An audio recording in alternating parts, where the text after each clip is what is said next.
This is the debriefing video for the October 10th, 2022 meeting.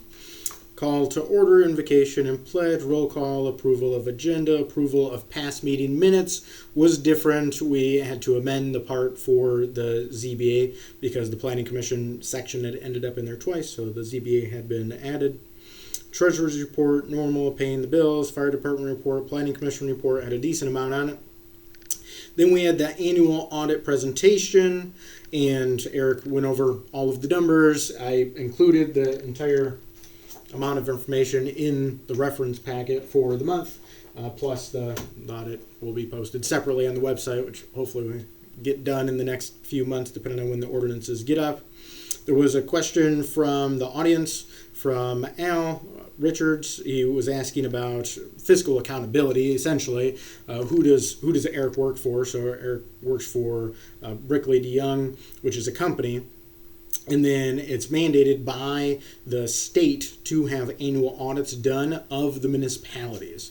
All right. So the way the accountability works, because this is an interesting thing, and I'll talk about Al later in the meeting from his comments too. And I'm hoping sometime over this winter that I'll arrange some sort of debate.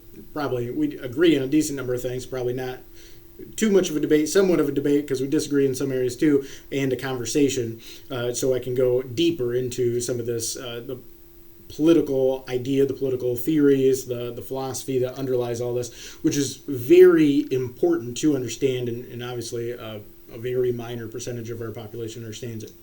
But that is top-down accountability, right? So it's a state saying that you have to do an audit, and then the results of the audit go to the state to make sure that you're not running out of money, going bankrupt, whatever it may be. And then also that audit has to be released so that people, the general public, can see it, right? You can go in the reference packet, you can read the entire audit yourself and check it out and see what you think about it as well. And so that's bottom-up accountability. Now there's also side-to-side accountability. We don't particularly have that. It's not like I'm looking at Fruitland's or Cedar Creek's audits in particular. So that's the idea of that fiscal accountability. It's from the top down because it gets filed with the state, and from the bottom up because it gets released to the public as well. That brings us into our first public comment. We had Kim Sear commented, just like I've been allowing elected officials. We had two in this meeting comment in the first public comment section to introduce himself. He is running once again for county commissioner for this 2-year term, which includes Dalton. They reorganized that, so they're going from 9 county commissioners down to 7, so each one includes a larger area. Before, Dalton was split, so we had 2 different county commissioners. Currently, it would be Kim Sear and Doug Brown. In the rearranging, Dalton was reduced to 1. So there's 1 county commissioner that covers the entire area. The person currently in office is Kim Sear, and he's running again. And then the other person that commented is Michelle Mixa, and she is running for the Reese Puffer School Board. So she introduced herself on that, and then also made a statement supporting a dog park, and that it would be beneficial. That gets us into our decision items. First decision item was about using senior millage funds for snow plowing, and Chris Cross talked about that for a couple of minutes with the senior services aspect of Living Word Church, how the finances are separated and all of that. I called all the people last year to see what they thought of it. Overall, decently positive reviews. The negative reviews were mostly concerns about hitting too much into the grass next to the driveway and some of that type of thing, which you always get to a certain extent, but there is definitely a skill, can be a skill difference there. So that ended up getting passed by the board.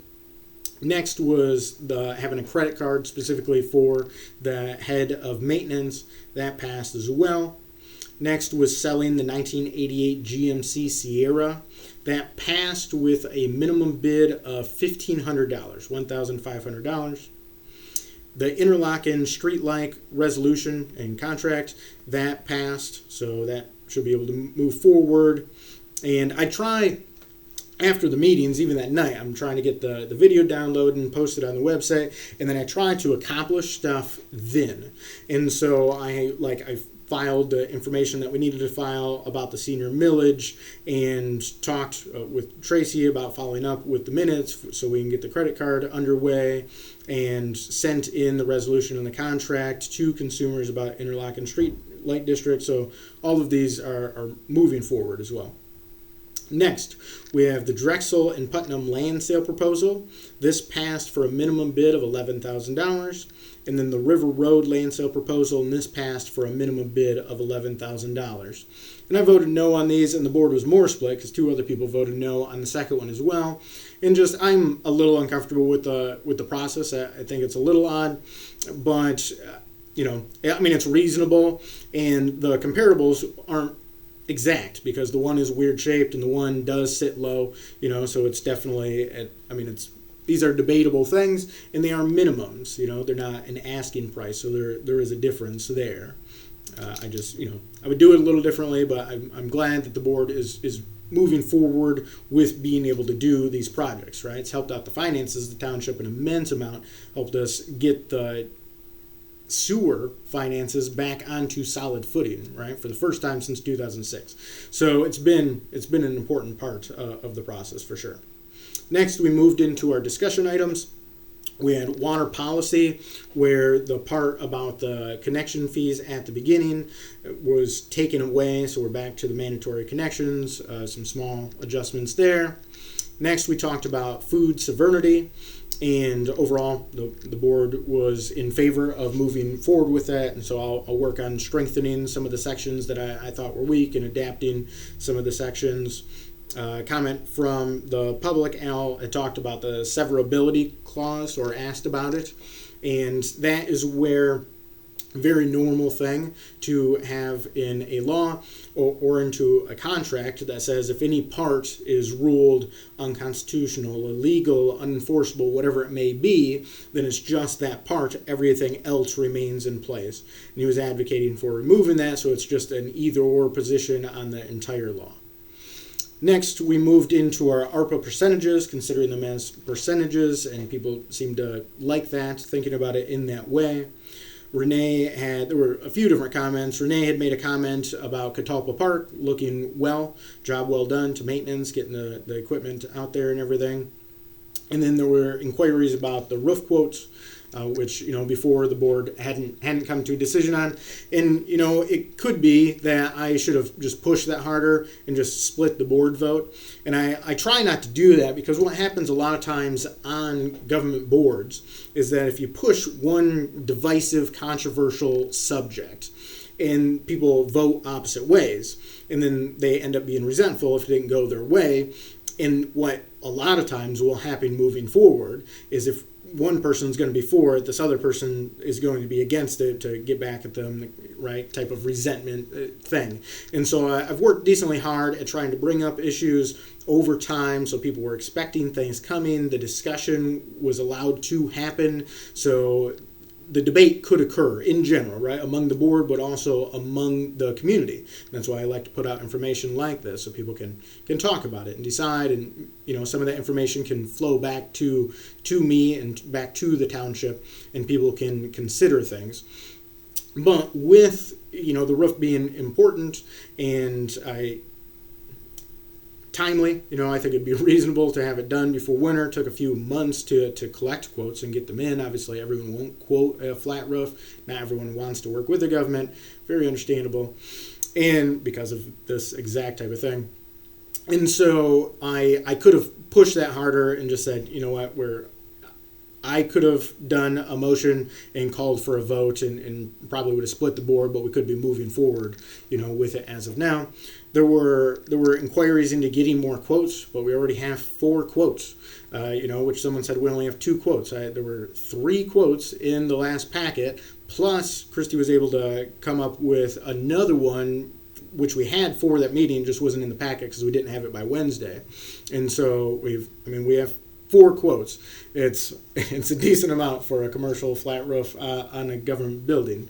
And so it's just not being willing to make a decision at that point is really what's holding it up. And so, you could say that I should have pushed harder on that. And really, you could define politics as something like methods of resolving conflict through uses of power, with the conflicts resulting from disparate and disagreeing personal interests, general interests, incentives, things like that, right?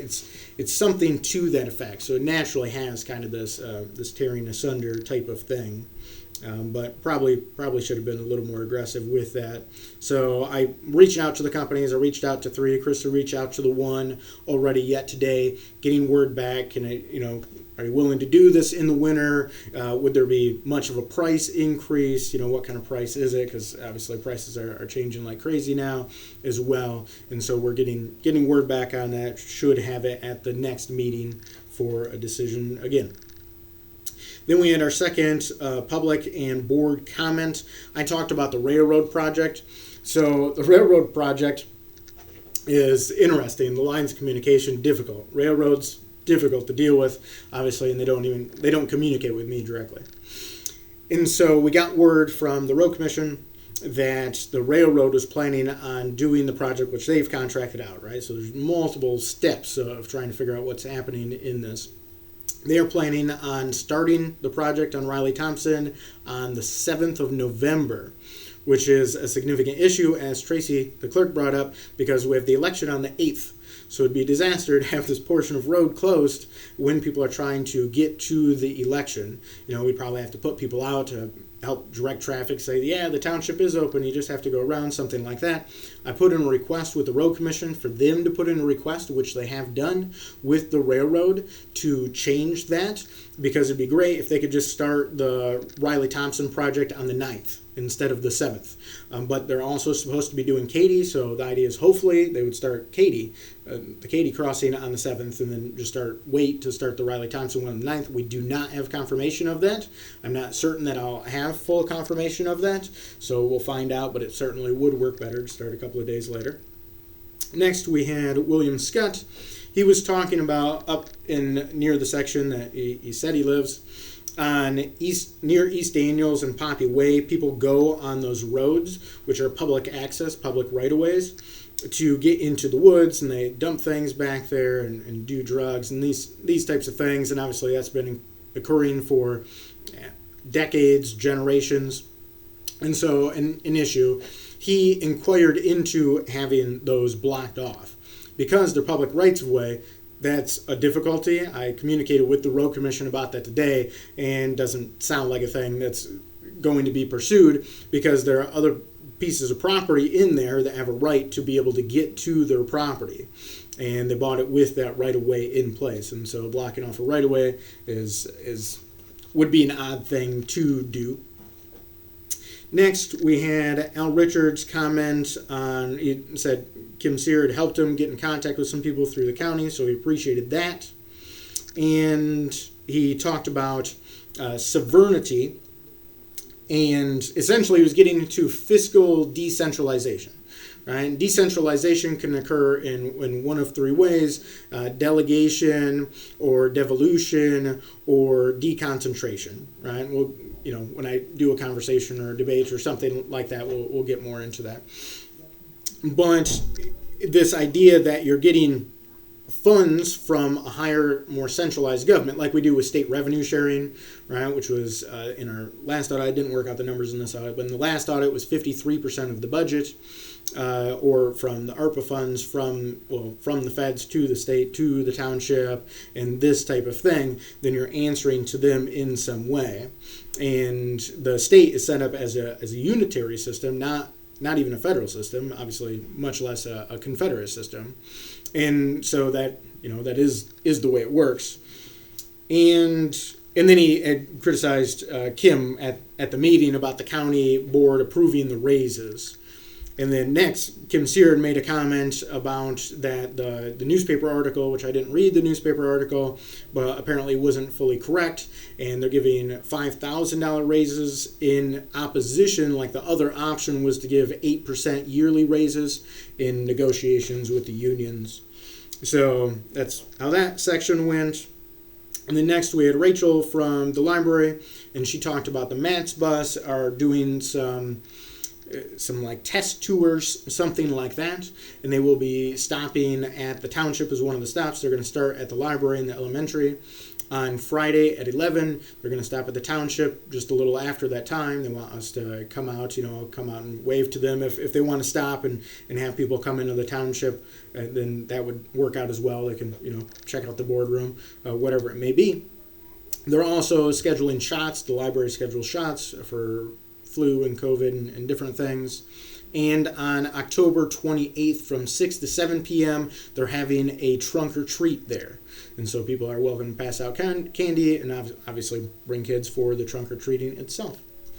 And so that is the short version of the entire meeting. If anyone has any questions, comments, thoughts, ideas, concerns, let me know. My direct line is area code 231-332-6700 or email supervisor@daltontownship.org.